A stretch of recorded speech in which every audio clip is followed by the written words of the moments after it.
تو یہ بھی اسماء اعظم میں سے ہے.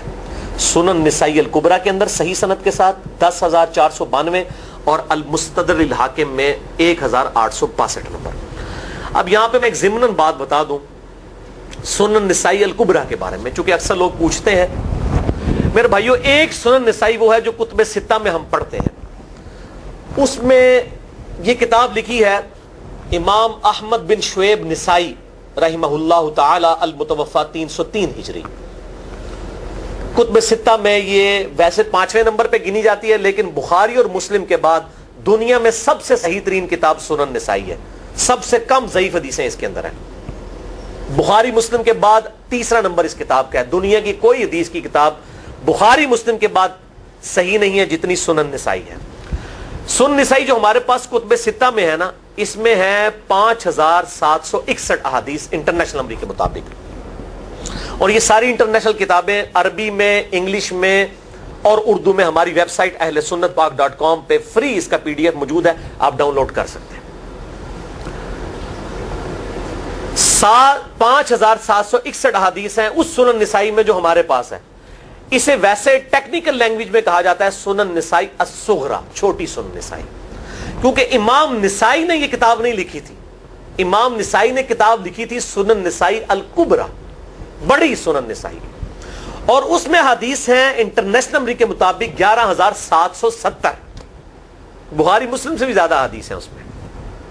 لیکن یہ امام نسائی کے ایک شاگرد تھے امام ابن السنی، انہوں نے اس کو مختصر کر کے نا چھوٹی کتاب بنا دیا، اور اب پبلک میں یہی چھوٹی کتاب مشہور ہے.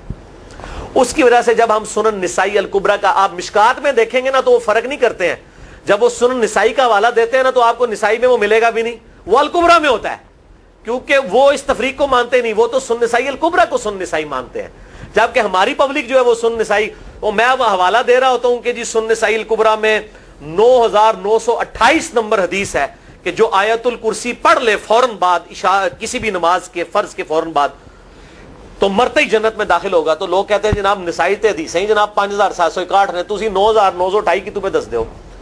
تو میں ساتھ حالانکہ بول رہا ہوتا ہوں سنن نسائی الکبریٰ، میں نے کبھی اس کے بغیر نہیں بولا. تو الکبریٰ سے آپ کا دماغ تو کام کرنا چاہیے. الکبریٰ کیوں بول رہا ہے ساتھ؟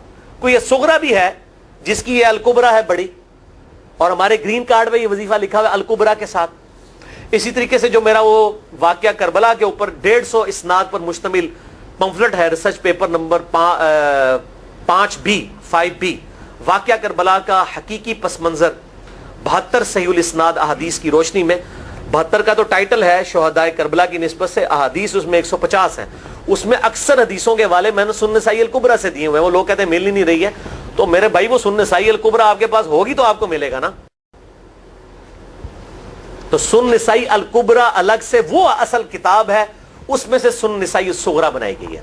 اسی سنن نسائی الکبریٰ کا چیپٹر ہے خصائص علی، جس میں 194 حدیث ہیں سیدنا مولا علی رضی اللہ تعالیٰ عنہ وعلیہ السلام کی شان میں. امام نسائی نے ناسبیوں کے خلاف وہ کتاب کا وہ چیپٹر لکھا، وہ خصائص علی چیپٹر ہے سنن نسائی الکبریٰ کا. اس طریقے سے فضائل صحابہ بھی امام نسائی کی جو کتاب ہے وہ بھی اسی کتاب کا چیپٹر ہے. اسی طریقے سے عمل الیوم واللیلہ، صبح و شام کے جو اذکار ہیں وہ چیپٹر بھی اسی سنن نسائی الکبریٰ میں سے ہے. اسی میں یہ وظیفہ ہے کہ جو آیت الکرسی فرض نماز کے فوراً بعد پڑھتا ہے تو مرتے ہی جنت میں داخل ہوگا. میں نے اس کتاب کے اس چیپٹر کا حوالہ نہیں دیا، وہ الگ سے بھی چیپٹر چھپا ہوا ہے، جس طرح خصائص علی الگ سے ہے، فضائل صحابہ الگ سے ہے. خصائص علی تو ہمیں ہماری ویب سائٹ پہ بھی موجود ہے اہل سنت پاک .com پہ. فضائل صحابہ بھی اردو ترجمے اور تحکیم کے ساتھ چھپ چکی ہے. اور یہ عمل الیوم واللیلہ، دن رات کے جو اذکار ہیں، یہ بھی الگ سے عربی میں چھپی ہوئی ہے. تو میں اس کا حوالہ نہیں دیتا، میں سنن نسائی الکبریٰ کا کہتا ہوں 9,928 آیت الکرسی کا وظیفہ. تو یہ سنن نسائی الکبریٰ کا میں نے حوالہ دیا ہے یا حی یا قیوم برحمتک استغیث 10,492 صحیح طریقہ ہے. بعض اوقات کسی ایک کتاب میں ضعیف، ترمذی کا اس کا طریق جو ہے وہ ضعیف ہے، سنن نسائی الکبریٰ اور المستدرک للحاکم کا طریق جو ہے وہ بالکل صحیح ہے. جس طریقے سے سنن ابی داؤد اور سنن ابن ماجہ میں کتاب النکاح چیپٹر میں حدیث ہے، اگر میں سجدہ جائز سمجھتا تو بیویوں کو کہتا کہ اپنے خامدوں کو سجدہ کریں اس حق کے سبب جو اللہ نے ان کو دیا ہے. تو ابو داؤد اور ابن ماجہ کی روایت ضعیف ہے، اس میں شریک القاضی مدلس ہے اور ان سے روایت کر رہے ہیں، اور مدلس کی ان والی روایت سما کی تصریح کے بغیر ضعیف ہوتی ہے.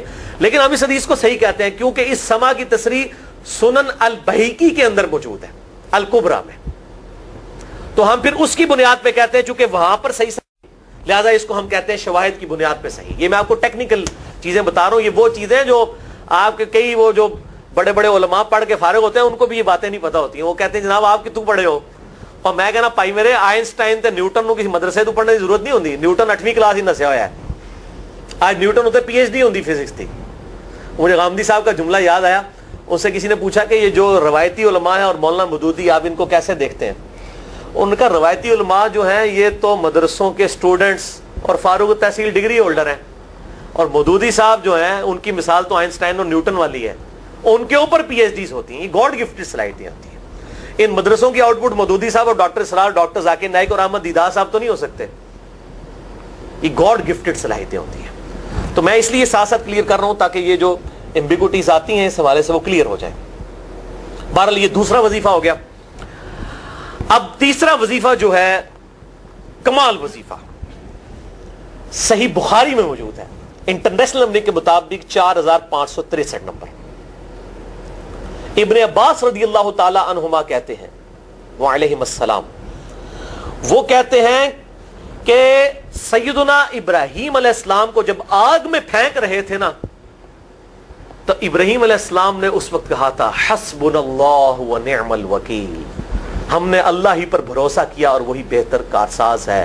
اور تمہارے نبی صلی اللہ علیہ وسلم کو بھی جب مصیبت اور پریشانی آتی تھی وہ بھی پڑھا کرتے تھے حسبنا اللہ ونعم الوکیل، ہم نے اللہ ہی پر بھروسہ کیا اور وہی بہتر کارساز ہے. اس کے اندر وہ شعر جو بنا دیا نا نعم المولا و نعم النصیر، ویسے الگ سے آیت ہے، الگ سے آیت ہے، لیکن یہ شعر نہیں بنانا، بس اتنا ہی وظیفہ ہے حسبنا اللہ و نعم الوکیل. اور یہ جو انہوں نے کہا کہ نبی صلی اللہ علیہ وسلم بھی یہ کہتے تھے، اس کا ذکر الحمدللہ قرآن میں بھی موجود ہے، اس سے بھی بڑھ کر سورہ آل عمران کی 173 نمبر آیت میں ہے کہ جب نبی صلی اللہ علیہ وسلم اور اہل ایمان کو یہ خبر پہنچی کہ کافر ان کے خلاف سازشیں کر رہے ہیں تو نبی اور اہل ایمان نے پکارا حسبنا اللہ و نعم الوکیل. تو حسبنا اللہ و نعم الوکیل قرآن کی آیت بھی ہے، اور یہ ہے وہ آیت، وظیفہ قرآن میں آیا ہوا ہے یہ آل عمران 173 اور صحیح بخاری 4563. اور مجھے بڑا وجد آیا کہ ابراہیم علیہ السلام کو جب آگ میں پھینکنے لگے تھے انہوں نے اس وقت اللہ کو ان الفاظ کے ساتھ پکارا حسبنا اللہ و نعم الوکیل.